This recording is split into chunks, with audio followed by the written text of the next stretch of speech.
Hello दोस्तों, आप सभी के लिए इलेक्ट्रिकल के कुछ क्वेश्चन लाए हैं जो सभी एग्ज़ाम में पूछे जाते हैं। टेक्निकल हेल्पर हो, यूपीसीएल हो, बिहार बिजली बोर्ड हो, मतलब डीएमआरसी हो, जो भी इलेक्ट्रिशियन का एग्ज़ाम होता है उसमें आपको एक क्वेश्चन पूछा जाता है जो आपको 10 से 12 मिनट में आपको 20 से अधिक क्वेश्चन का नॉलेज मिल जाएगा, ज्ञान मिल जाएगा आपको। तो देखिए, शुरू करते हैं। झटके लगे व्यक्ति को क्या नहीं पिलाना चाहिए? पानी, दूध, चाय, उपयुक्त में से कोई नहीं। तो इसका आंसर होगा डी, उपयुक्त में से कोई नहीं। पानी, दूध, चाय इसलिए नहीं पिलाया जाता क्योंकि ये लिक्विड है और झटका जब भी करंट लगता है तो उसको कुछ भी लिक्विड नहीं पिलाना चाहिए। दूसरा देखिए, चिन्ह का मिलान कीजिए। चिन्ह देखिए, ए में है विस्फोटक भय, विद्युत झटका भय, लेजर बीम। सी में है आपका सामान्य खतरा।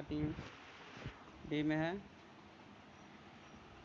विस्फोटक भय। विस्फोटक भय हो जाएगा ये पंखा जैसा, जैसे टूटा हुआ पंखा का जैसे टूटा हुआ, ये विस्फोटक भय हो जाएगा। लेजर बीम आपका ये हो जाएगा, लेजर बीम लेजर जैसा है। अब आपको सामान्य खतरा आपको हो जाएगा, ये यहाँ हो जाएगा। विद्युत झटका आपको बी हो जाएगा। तो ध्यान दे दीजिएगा। नेक्स्ट देखिए, बिजली के पैनल पर खतरे का संकेत होता है। बिजली के पैनल पर खतरे का संकेत देखते होंगे, कहीं कहीं सब स्टेशन के पास आगे में ही लगा हुआ रहता है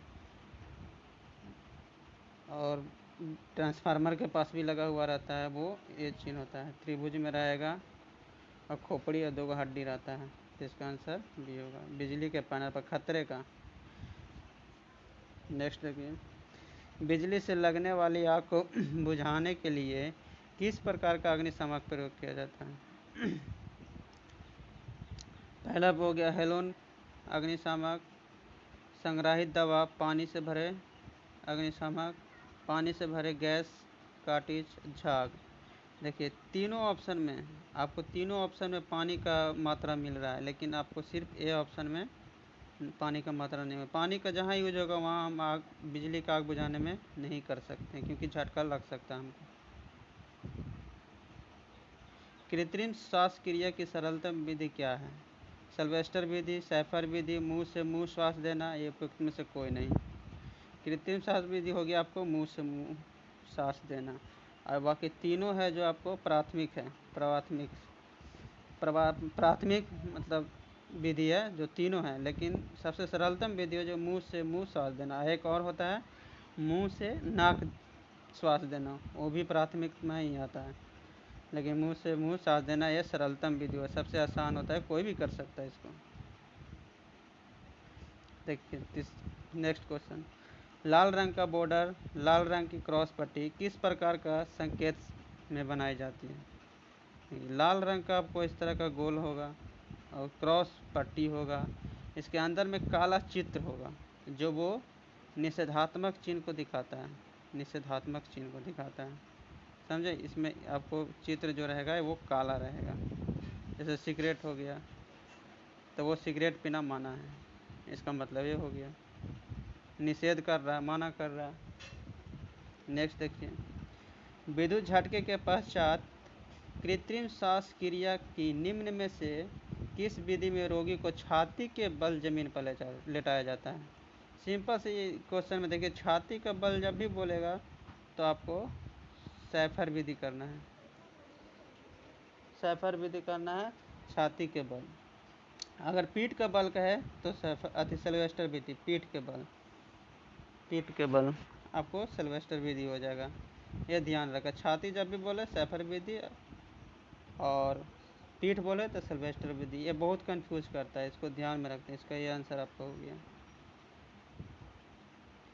विद्युत कार्यशालाओं में अग्निशामक हेतु क्या क्या रहना चाहिए? अग्निशामक प्रयोग मतलब जहाँ पर विद्युत का कार्य होता है वहाँ पर क्या क्या होना चाहिए? तो पहला देखिए, अग्निशामक यंत्र उपलब्ध होना चाहिए, बिल्कुल होना चाहिए। रेत से भरी बाल्टी उपलब्ध होना चाहिए, बिल्कुल होना चाहिए।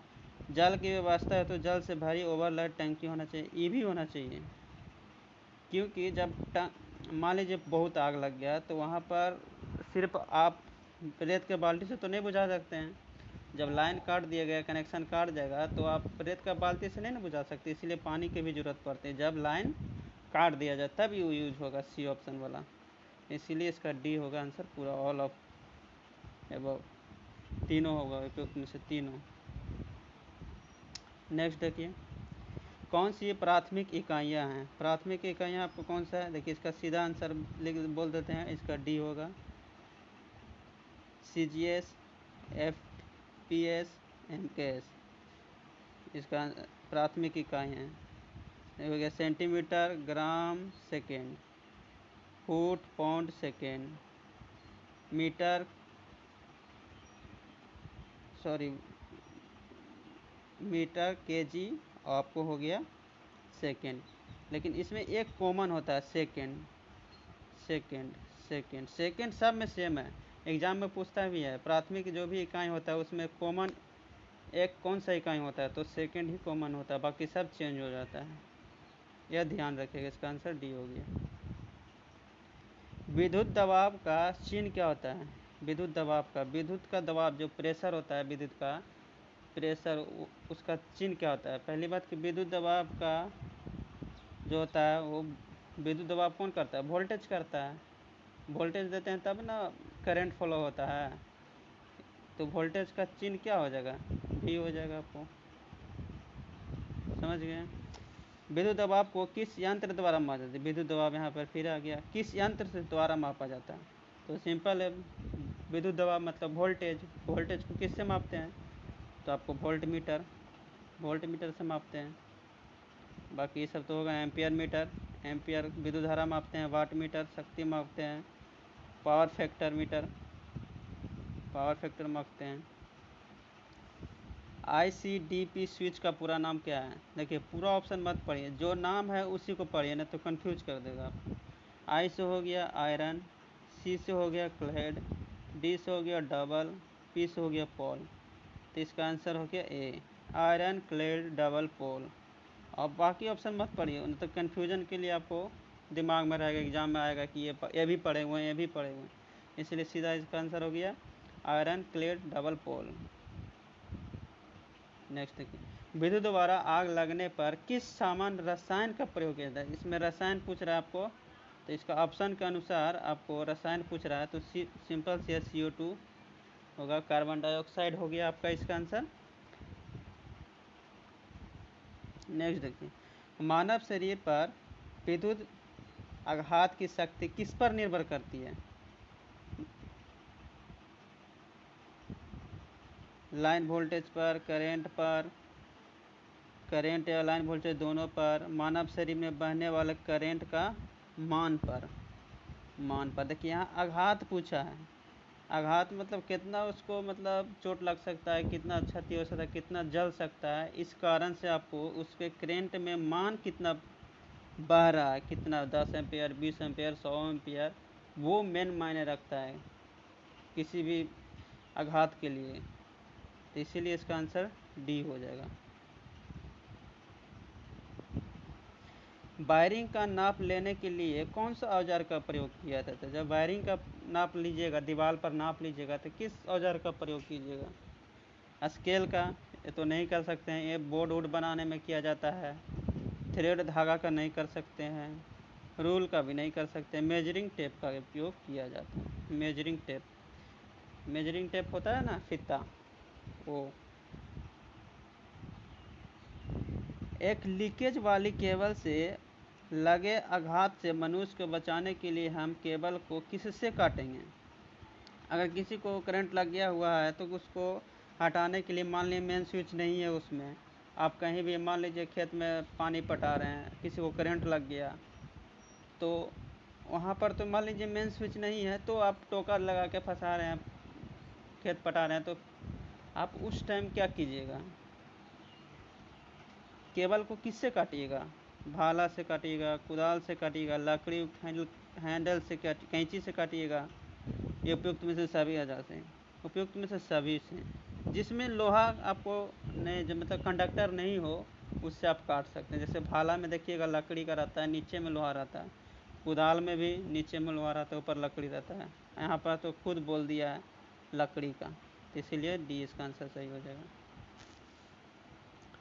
समान पोलरिटी का प्रभाव क्या होता है? समान पोलरिटी का प्रभाव क्या होता है? समान, जैसे पॉजिटिव पॉजिटिव, नेगेटिव नेगेटिव, तो समान पोलरिटी हो गया। तो समान जब भी रहेगा तो एक दूसरे को ढक लेगा, रिपेल ढक लेगा। इसका आंसर बी हो जाएगा। आपको याद दिलाने के लिए, जैसे गर्ल गर्ल, गर्ल गर्ल में कभी अट्रैक्शन होगा? नहीं होगा। बॉय बॉय में कभी अट्रैक्शन होगा? नहीं होगा। अगर बॉय और गर्ल हो तो उसमें निश्चित अट्रैक्शन होता है, एक दूसरे को कभी ढक लेगा नहीं। याद करने का एक ट्रिक बता रहे हैं और कुछ नहीं है, बस याद कीजिए इसे। परिवर्तित कैपेसिटर का ऐसा चिन्ह क्या होता है? परिवर्तित कैपेसिटर, कैपेसिटर का पहले तो चिन्ह क्या होता है, पहले वो तो आपको पता करना पड़ेगा। तो कैपेसिटर का सिंपल चित्र यही होता है, जो दोनों बराबर हो, एक छोट एक बड़ नहीं होना चाहिए। बड़ एक छोट हो जाएगा तो वो बैटरी हो जाएगा, सेल हो जाएगा आपको। तो इसीलिए बराबर होगा यह चिन्ह आपको, ये चिन्ह बराबर अगर हो गया आपको तो कैपेसिटर है। इसी में लग गया आपको तीर तो समझिए परिवर्तित हो गया, चेंजेबल हो गया, चेंज होता हो। उस कैपेसिटर को मान को हम चेंज कर सकते हैं, इसीलिए वो तीर लगाया गया। तो इस तरह का ऑप्शन सिर्फ डी है। कुछ में भी परिवर्तित होगा, मान लीजिए रेजिस्टेंस से है, ये रेजिस्टेंस हो गया तो फिक्स हो गया, लेकिन इसी में तीर लगा दिया चिन्ह तो परिवर्तित हो गया, चेंजेबल हो गया। विद्युत द्वारा आग लगने पर बुझाने के लिए प्रयोग किया जाता है। आग कहीं लग गया तो आप किस चीज़ से बुझाएंगे? पानी से, रेत से, दूध से, मिट्टी का तेल से। कोई भी लिक्विड नहीं यूज करना चाहिए। तो इसमें देखिए वाटर भी वही हो गया, मिल्क वही हो गया, मिट्टी केरोसिन तेल भी वही हो गया। तो इसमें सीधा बालू इसका आंसर होगा, सूखा चीज़ है, इससे कोई करंट लगने की अधिक कारण नहीं बन सकता। नेक्स्ट देखिए, मानव शरीर पर बिजली के झटके का जो निम्नलिखित में से किस पर निर्भर करता है? आपको ये एक क्वेश्चन का कमेंट बॉक्स में आप आंसर बताइए। लाइन वोल्टेज, लाइन धारा, लाइन वोल्टेज, लाइन धारा उपयोग में से कोई नहीं। आपको इसका आंसर कमेंट बॉक्स में बताना होगा। और इसी तरह का वीडियो आपको चाहिए तो हम कमेंट करके बताइए, आपको कम से कम समय में देने की कोशिश करेंगे और अच्छा क्वेश्चन करने और क्वेश्चन बढ़ा भी देंगे अगर आप चाहिएगा इस तरह का क्वेश्चन तो। और हमारे चैनल को सब्सक्राइब कीजिए और लाइक कीजिए प्लीज़।